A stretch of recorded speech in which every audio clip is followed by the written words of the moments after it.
안녕하세요. 오늘은 2026년 금융시장을 전망하는 굉장히 흥미로운 분석 자료를 함께 깊이 파고들어 보려고 해요. 네, 안녕하세요. 시장에 깔린 이 낙관론의 실체부터 우리가 혹시 놓치고 있는 건 없는지, 그 잠재적인 위험, 그리고 가장 중요한 거죠. 그래서 우리는 어떻게 해야 하는가에 대한 구체적인 포트폴리오 전략까지. 맞아요. 오늘 이 시간 핵심만 쏙쏙 뽑아서 여러분의 것으로 만들어 드릴게요. 네, 지금 시장은 사실 앞으로 펼쳐질 좋은 일들에 대한 기대감을 가격에 정말 상당히 많이 반영하고 있는 상태거든요. 아, 이미요? 네, 그래서 오늘 저희는 그 기대가 과연 합리적인 수준인지, 그리고 만약 시장의 기대랑 현실 사이에 좀 균열이 생길 경우 그걸 대비해서 어떤 점들을 눈여겨봐야 할지 그 논리의 이면을 차근차근 들여다볼 예정입니다. 좋습니다. 그럼 바로 시작해보죠. 자료를 딱 펼쳐보면 2026년 시장에 대한 긍정적인 이야기들이 가득해요. 그렇죠. 2%대의 안정적인 GDP 성장, 연준의 금리 인하 사이클 시작, 대규모 세금 환급 같은 경기 부양책, 여기에 기업들의 자사주 매입까지. 이건 악재를 찾아보는 게 더 힘든 수준 아닌가요? 맞아요. 그게 바로 지금 시장을 지배하는 컨센서스. 그러니까 모두가 동의하는 시나리오예요. 아, 컨센서스. 네네. 하나하나 뜯어보면 다 충분히 합리적이고 또 실현 가능성이 높은 이야기들이죠. 하지만 이 분석이 정말 날카롭다고 제가 느꼈던 지점은 바로 다음 문장이에요. 어떤 거죠? 이 모든 좋은 소식은 이미 주가에 완벽하게 반영되어 있다. 아, 그러니까 좋은 건 알겠는데 그건 이미 가격표에 다 붙어있다 이 말이군요. 정확합니다. 마치 파티가 열릴 거라는 소식에 이미 수많은 사람들이 몰려와서 입장권 가격이 천정부지로 치솟은 상태랑 비슷한 거네요. 네, 비유가 아주 정확해요. 그래서 이 분석가가 스스로를 온건한 강세론자, 영어로는 템펄드 불이라고 부르는 거고요. 온건한 강세론자. 네, 바로 그 지점이에요. 사실 이런 온건한 강세론을 유지하는 게 심리적으로는 가장 어려워요. 왜 그렇죠? 시장이 막 뜨거울 때는 나만 뒤처지는 것 같은 불안감, 소위 말하는 포모에 휩싸이기 쉽잖아요. 아, 네네. 그렇죠. 반대로 시장이 조금만 흔들려도 금방 또 비관론에 빠지기 쉽고요. 그래서 이 분석은 감정이 아니라 철저하게 가격에 반영된 기대치라는 데이터를 보고 판단하라고 강조하는 거죠. 데이터를 보자. 네. 긍정적인 미래를 믿지만 그 기대치가 너무 높아서 현실이 그 기대를 뛰어넘지 못할 가능성까지 냉정하게 계산해 넣는 아주 신중한 접근법이에요. 그 말씀이 충분히 이해가 가요. 하지만 투자자 입장에서는 이미 다 반영됐다고 하면 매력이 좀 떨어지는 것처럼 들리기도 하거든요. 그렇죠. 그럼에도 불구하고 이 온건한 강세론의 관점에서 여전히 기회를 찾을 수 있다고 보는 근거는 무엇일까요? 아주 좋은 질문이에요. 바로 그 지점에서 자산 다각화라는 어찌 보면 좀 교과서적인 해법이 다시 등장해요. 아, 또 분산 투자 이야기인가요? 그런데 여기서 말하는 다각화는 단순히 주식과 채권을 섞는 그런 수준이 아니에요. 현재 시장의 가장 뜨거운 중심부에서 살짝 벗어나서 다른 곳에서 기회를 찾으라는 아주 구체적인 제안이죠. 중심부에서 벗어나라. 네. 모든 계란을 AI라는 한 바구니에 담기에는 이미 그 바구니 가격이 너무 비싸졌다는 인식에서 출발하는 거예요. 모든 계란을 한 바구니에 담지 말라는 그 유명한 조언이 결국 다른 바구니를 찾아 나서는 여정으로 이어지는 거군요. 맞습니다. 그 첫 번째 바구니로 금을 지목한 점이 굉장히 인상 깊어요. 무려 3년 연속으로 금에 대한 강세론을 유지하고 있더니 이건 정말 보통 확신이 아닌 것 같은데요? 네. 저도 그 부분에서 이 분석가의 강한 소신을 느꼈어요. 보통 특정 자산에 대해서 이렇게 오랜 기간, 그것도 3년씩이나 일관된 강세론을 펴기는 정말 어렵거든요. 아, 그렇죠. 시장 상황이 계속 바뀌는데. 이건 시장이 온갖 좋은 소식으로 가득 차 있음에도 불구하고 그 화려한 무대의 뒤편에 도사리고 있을지 모를 불확실성, 즉 만약의 경우를 절대로 잊어서는 안 된다는 아주 강력한 메시지예요. 아, 만약의 경우. 네. 전통적인 안전자산으로서 금의 가치를 여전히 그리고 아주 높게 평가하고 있다는 뜻이죠. 알겠습니다. 그럼 두 번째 바구니로 한번 넘어가 볼까요? 달러 약세를 활용해서 해외 시장에서 기회를 찾아야 한다는 대목이 나오는데요. 네. 보통 달러 약세라고 하면 미국의 금리 인하를 거의 공식처럼 떠올리게 되잖아요. 근데 이 분석은 조금 다른 각도에서 접근하더라고요. 맞아요. 핵심은 미국 혼자만의 문제가 아니라 다른 주요 국가들과의 상대적인 속도 차이에 있다는 분석이에요. 상대적인 속도 차이요? 네. 비유를 들자면 미국이라는 은행은 내년부터 이자를 깎아주겠다고 거의 공표를 한 상황이죠. 그런데 다른 은행들은 분위기가 사뭇 달라요. 아, 그러니까 제가 제 돈을 은행에 예금한다고 생각하면 쉽겠네요. 미국 은행은 이자를 깎아준다는데 그렇죠. 옆 동네 일본이나 호주 은행은 오히려 이자를 올려준다고 하니 당연히 그쪽으로 돈이 몰리는 것과 같은 원리군요. 정확해요. 바로 그거예요. 호주는 여전히 금리 인상을 고민하고 있고 유럽도 추가 인하보다는 현재 수준을 유지하거나 상황에 따라서는 다시 올릴 가능성까지 열어두고 있거든요. 아, 유럽도요? 네. 그리고 무엇보다 일본은 드디어 기나긴 마이너스 금리 시대를 끝내고 금리를 올리는 쪽으로 방향을 틀었죠. 맞아요. 일본이 정말 큰 변수죠. 이렇게 되면 투자 자금은 당연히 더 높은 이자를 주는 곳으로 이동하려는 경향이 생길 수밖에 없어요. 달러의 상대적인 매력도가 떨어지는 거죠. 상대적인 매력도 아주 중요한 포인트네요. 여기에 또 다른 흐름도 지적하고 있죠. 그 느리지만 꾸준한 흐름이라는 표현이 있던데요. 네, 바로 각국 중앙은행들의 외환 보유고 다변화 움직임이에요. 아, 그 이야기군요. 전 세계 중앙은행들이 달러의 비중을 아주 조금씩 하지만 멈추지 않고 꾸준히 줄여나가고 있어요. 이걸 분석에서는 슬로우 드립 드립 드립, 그러니까 물방울이 하나씩 똑똑 천천히 떨어지는 모습에 비유했죠. 재밌는 표현이네요. 슬로우 드립. 네. 이게 당장 달러의 기축통화 지위를 위협하는 거대한 위기는 아니지만 장기적으로 달러 가치의 하방 압력으로 작용하는 아주 중요한 구조적인 변화라는 거예요. 그렇군요. 그럼 이런 달러 약세 환경을 10분 활용해서 주목할 만한 섹터는 어딜까요?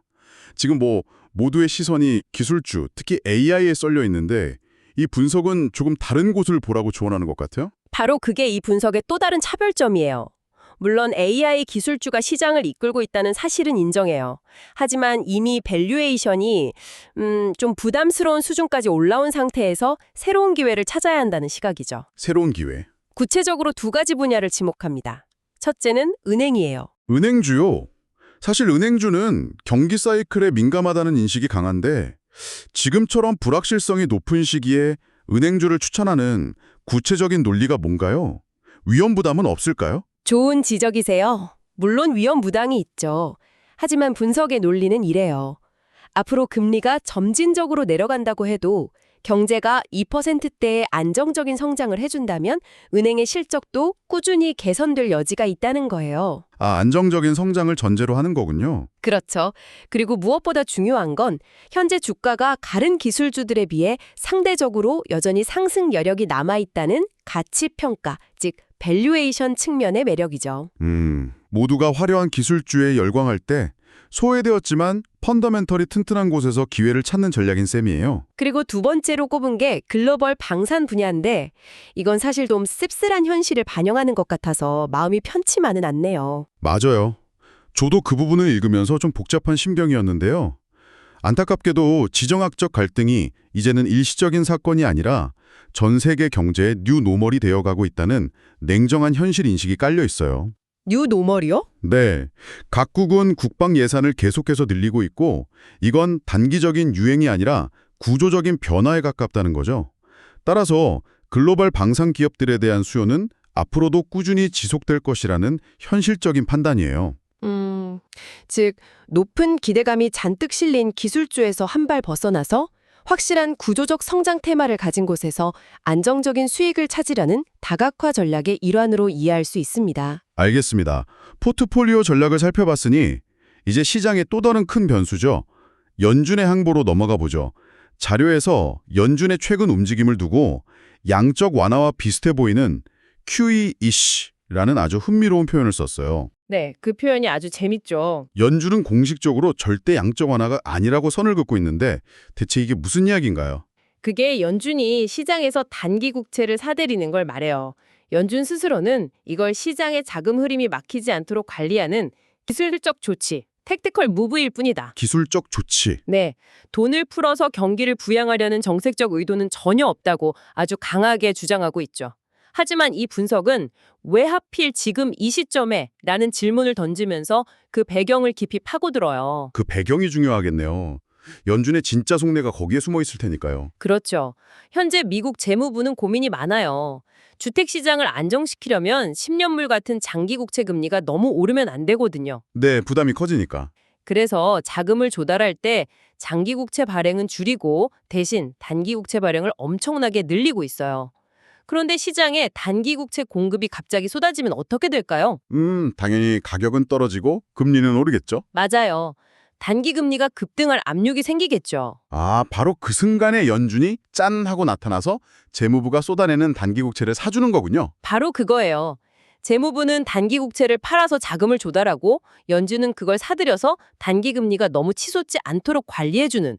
와, 이거 마치 잘 짜인 각본 같은 그림인데요. 정확해요. 그래서 이 분석이 아주 도발적인 질문을 던지는 거예요.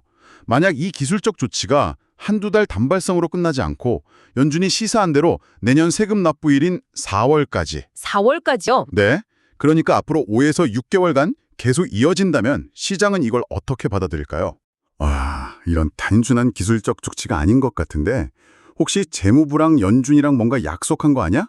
하는 의심이 들기 시작하겠네요. 바로 그거예요. 시장 참여자들 사이에서 연준과 재무부 사이에 새로운 정책 공조, 일종의 어콜드가 맺어진 게 아니냐는 추측이 눈덩이처럼 불어날 수 있다는 거죠. 정책 공조? 네, 정부는 싼 이자로 돈을 빌려서 좋고 중앙은행은 그 금리를 안정적으로 관리해주니 서로에게 이득이 되는 그림이니까요. 그렇죠. 윈윈이네요. 그렇게 되면 기술적 조치와 정책적 변화 사이의 경계가 완전히 무너지면서 사실상 시장에 엄청난 유동성이 공급된다는 강력한 신호로 해석될 수 있다는 겁니다. 와, 정말 중요한 관점이네요. 연준의 입만 바라볼 게 아니라 그 행동이 시장에 어떤 해석을 낳을지까지 내다봐야 한다는 거군요. 맞습니다. 자, 그리고 마지막으로 현재 시장의 알파이자 오메가, 바로 AI입니다. 이 분석에서 AI를 젠가타워의 블록에 비유했는데 그 비유를 듣는 순간 좀 소름이 돋았어요. 그렇죠. 아주 강력한 비유죠. AI가 무너지면 그냥 기술주 몇 개가 조정받는 수준이 아니라는 뜻이잖아요. 네, 그 비유가 이 분석의 모든 내용을 하나로 관통하는 핵심이라고 생각해요.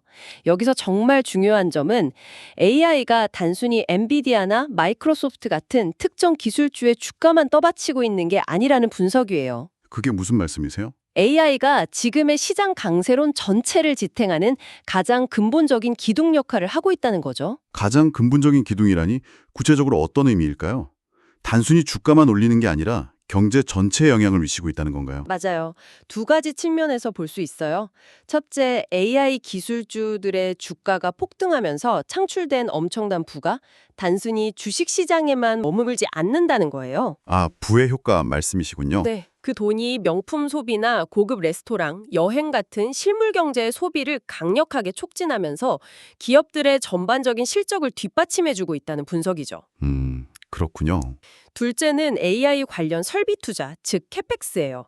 데이터 센터를 짓고 어마어마한 가격에 최첨단 반도체를 사들이는 이 투자가 경제 전반의 다른 기업들의 투자 심리까지 이끌어가는 선순환 구조를 만들고 있다는 거예요. 아, 그러니까 인식 투자가 다른 산업의 투자까지 끌어올리는 효과가 있다는 거네요. 맞습니다. 그렇다면 이 모든 것의 의미는 만약 AI 분야가 시장의 이 어마어마한 기대를 조금이라도 충족시키지 못하는 순간 그 충격파는 기술주 섹터에만 머무는 게 아니라 그쵸. 소비와 투자라는 경제의 두 축을 동시에 흔들 수 있다는 거군요. 바로 그 점이에요.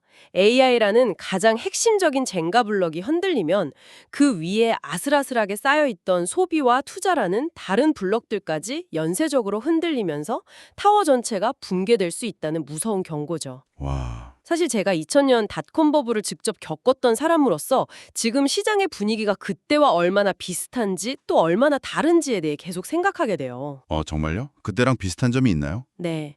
역사가 똑같이 반복되진 않지만 인간의 집단적인 심리나 특정 기술에 대한 열광, 이런 건 놀라울 정도로 비슷하거든요. 그 불확실성이 정말 무섭네요. 그럼 이 분석은 그 붕괴의 시나리오에 대해 어떤 예측을 하고 있나요? 명확한 답 대신 두 가지 끔찍한 가능성을 제시해요. 두 가지요? 하나는 2000년대 초 닷컴 버블 붕괴 때처럼 나스닥 지수가 75%나 폭락하는 최악의 시나리오. 75%? 다른 하나는 그보다는 완만하게 한 20%에서 25% 수준의 건전한 조정으로 거품이 꺼지고 다시 회복하는 시나리오죠. 그래도 25%면 상당한 조정인데요? 그럼요. 문제는 우리 중 그 누구도 이 둘 중 어느 쪽으로 전개될지 알 수 없다는 극심한 불확실성 그 자체예요. 아, 결국 모든 이야기가 이 지점에서 하나로 만나네요. 네. 바로 그 누구도 예측할 수 없는 불확실성이야말로 우리가 맨 처음에 이야기했던 온건한 강세론과 포트폴리오 다각화가 왜 지금 반드시 필요한지를 다시 한번 설명해 주는 거군요. 맞습니다. 시장의 뜨거운 열기에 편승하되 AI라는 가장 중요하고 거대한 젠가 블록이 언제든 흔들릴 수 있다는 가능성을 항상 염두에 두고 금이나 방산주 같은 안전장치를 반드시 마련해 두어야 한다는 것. 이것이 오늘 우리가 함께 파헤쳐본 분석의 최종 결론이라고 할 수 있겠습니다. 자, 그럼 오늘 이야기를 한번 정리해 볼까요? 2020년 시장은 안정적인 성장과 금리 인하 같은 수많은 호재들을 이미 가격에 충분히 반영하고 있어요. 네, 그게 시작점이죠. 그렇기 때문에 맹목적인 낙관보다는 신중한 접근, 즉 온건한 강세론의 관점에서 포트폴리오를 점검할 필요가 있어 보여요. 맞습니다. 구체적으로는 금과 같은 안전자산을 편입하고 달러 약세를 활용한 해외 투자, 그리고 은행이나 방산처럼 구조적 성장 스토리가 있는 특정 섹터에 관심을 가지는 다각화 전략이 중요해 보입니다. 그리고 앞으로 시장을 지켜보실 때 이 두 가지 변수를 나침반으로 삼으시면 좋을 것 같아요. 두 가지 변수요? 첫째, 연준의 국채 매입이 정말 그들의 말대로 단기적인 기술적 조치에 그칠 것인지 아니면 사실상의 정책 공조로 해석될 만큼 장기화될 것인지 네, 그 경기가 모호해지는 순간을 잘 봐야겠네요.